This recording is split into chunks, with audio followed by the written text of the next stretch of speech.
Tem algo que a Liubiana está falando, que se fosse para deixar uma mensagem, é que eu deixaria essa. Na adolescência, sempre a gente fica naquele conflito em relação à educação que deve ser destinada aos filhos.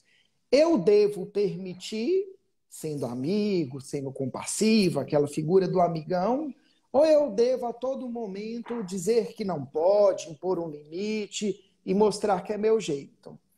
Claro que particularizando em cada caso, mas tomando como ponto de referência a neurociência e as transformações que ocorrem nesse cérebro, eu gostaria de deixar destacada a seguinte reflexão. Quando a gente olha para o cérebro do adolescente, a gente está olhando um cérebro que ainda não tem a maturidade de analisar as suas próprias escolhas e, decorrente das suas escolhas, as suas consequências, fazer um melhor julgamento em relação a isso. Não é à toa que a ciência nos mostra que nós estamos num momento em que esse cérebro está amplamente aberto para aprender a habilidade de resolver problemas, analisar, planejar, executar e conferir se deu certo. Então, nós devemos estimular essa habilidade que ainda não é formada no cérebro dessas crianças, desses adolescentes. Por um outro lado, a gente também deve lembrar que esses adolescentes, eles ainda estão por desenvolver o pensamento lógico dedutivo. Não é à toa também que nós vemos, nessa idade da vida, vários adolescentes questionando questões, né? Sua sexualidade, sua religiosidade, né? Por que eu gosto disso e não gosto daquilo outro? Então, é próprio do adolescente a capacidade reflexiva eminente e, ao mesmo tempo, a dificuldade em resolver problemas. Falado tudo isso, que eu gostaria de trazer como reflexão é que chamar o adolescente para o debate, para a conversa, favorecendo tomadas de decisões, favorecendo a compreensão do porquê que aquilo é o que deveria ser feito, talvez seja um comportamento mais interessante do que muitas restrições. Você não pode fazer isso, você não pode fazer aquilo, você não pode fazer aquilo outro. A gente acaba vendo no consultório famílias que tomam essa postura. A gente vê adolescentes transgredindo, como se eles estivessem escorrendo pelos dedos.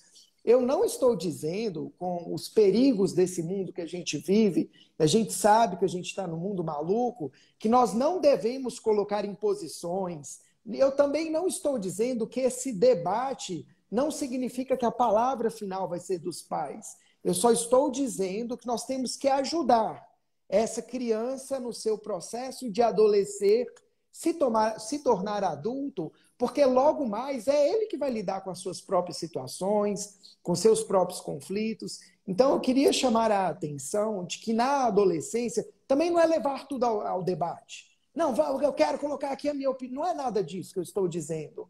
Estou dizendo que, segundo o cérebro de um adolescente que está desenvolvendo habilidades de resolver problemas, habilidades do pensamento lógico dedutivo, chamá-lo à reflexão é uma possibilidade de amadurecê-lo de uma maneira mais efetiva. O que você acha sobre isso, doutora Liubiana? É a neurociência com afeto. Então, a gente fala que você não pode praticar o autoritarismo, você não pode praticar a permissividade, nem a negligência. Então, não é assim, vai lá, faz o que você quer, que eu faço o que eu quero. E vão ver o que vai dar, né? Muitos pais de adolescentes fazem isso, né? Chegam, mas ele só fica no quarto trancado. Tá, mas você é o pai, você é a mãe, o que você está fazendo de legal? E como é que você também está se impondo de forma assertiva e afetiva para que ele venha e esteja junto com vocês? Porque também não é assim, sentar aqui, vamos conversar, o que está acontecendo?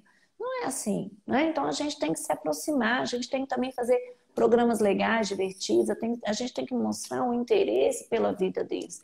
E a gente tem que saber que esses meninos são nativos digitais.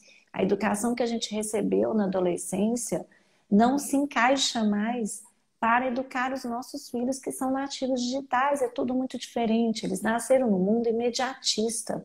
Eles têm muito mais tédio que a gente, porque tudo deles é o celular. Então, assim, antigamente a gente sabia esperar, ficava lá na fila do banco com minha mãe esperando para ela pagar as contas do mês.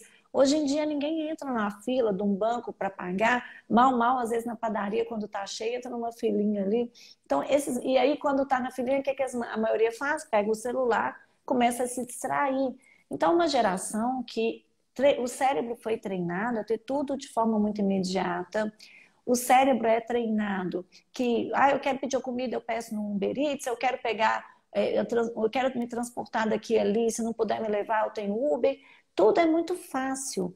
E isso acaba gerando, então, no cérebro essa dificuldade de lidar com a falta, essa dificuldade de lidar com a espera, essa dificuldade de controle inibitório, a dificuldade de lidar com o tédio e o assim, que tem que ser algo muito maravilhoso para eu ser feliz.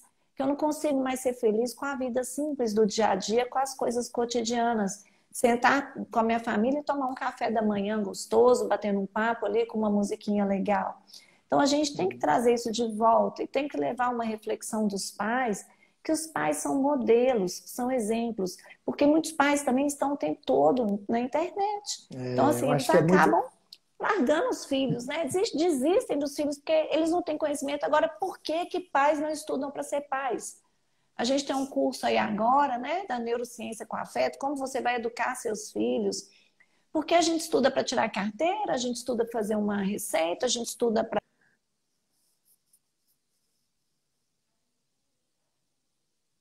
não estuda para ser pai e mãe. E depois a gente fica aí nesse atropelo, né, Fred? Acho que é importante, sim, que você está destacando. Só voltando aqui ao ponto anterior, então a conclusão que eu gostaria de deixar é que conversas significativas não significa falar o que eu penso, mas também ouvir o que o adolescente tem a dizer. A grande maioria dos adolescentes que estão no consultório psicológico, aqui no nosso serviço, nós temos alguns pais que eles são permissivos demais ou duros demais. E sempre quando a gente abre isso, permissivos, negligentes. Quando a gente abre, né, e eu não estou aqui colocando defeito nos pais, não é nada disso, mas quando a gente abre esse espaço, né, para reflexão, para conversas significativas, para debater pontos de vistas e favorecer a construção do adolescente e a sua compreensão do porquê que aquilo é interessante e que aquilo é menos vantajoso para eles, é algo de suma importância. Outra coisa que a doutora Lil está falando aqui, que eu achei interessantíssima, é essa questão da mudança das suas preferências, dos seus interesses, né? Então, um menino que gostava de assistir Patrulha Canina, ou brincar de boneca, ou de carrinho, agora ele quer assistir o filme da Marvel, que na classificação está indicando 16 anos, 18 anos, e ele fica bravo que não pode. Ele tem 13. E ele tem 13.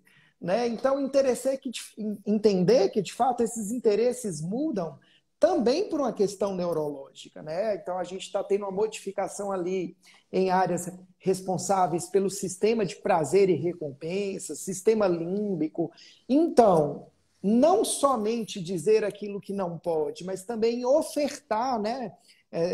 Como a Liubiana está falando, que é uma geração de nativos digitais.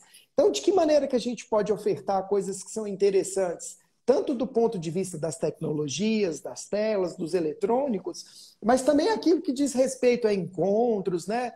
A gente acabou vendo o quanto que a adolescência sentiu por ficar presa dentro de casa, porque retirou-se, né, os encontros com os amigos, a ida à escola, né, estar em conjunto com o seu grupo preferido, e o quanto que isso é importante nesse momento da vida em que esses adolescentes estão mudando os seus interesses, aquilo que eles acham importante e significativo.